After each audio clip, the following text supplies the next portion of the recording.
मेरा देश रो रहा है, मेरा देश रो रहा है, मेरा देश रो रहा है, मेरा देश रो रहा है।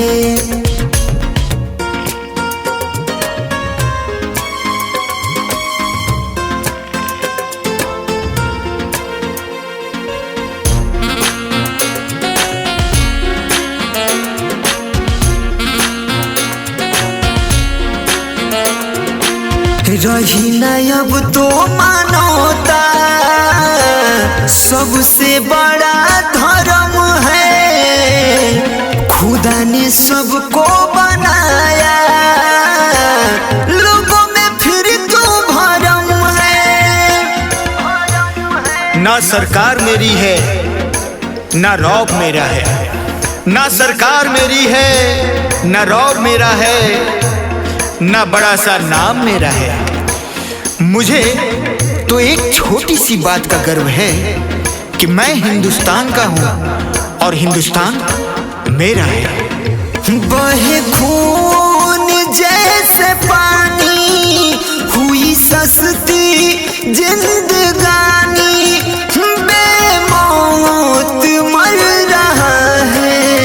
मेरा देश रो रहा है, मेरा देश रो रहा है, मेरा देश रो रहा है, मेरा देश रो रहा है।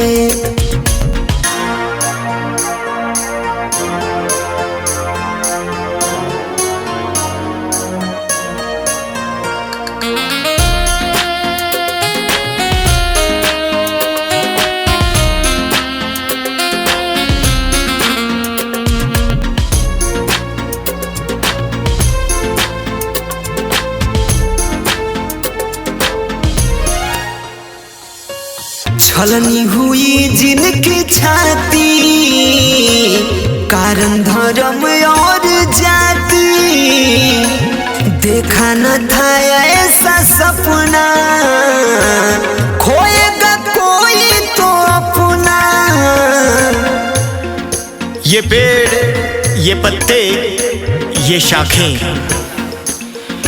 ये पेड़ ये पत्ते ये शाखें भी परेशान हो जाए अगर परिंदे भी हिंदू और मुसलमान हो जाए, मुसलमान हो जाए, मुसलमान हो जाए। हुई जंग की सब तैयारी, पाकिस्तान की अब है बारी।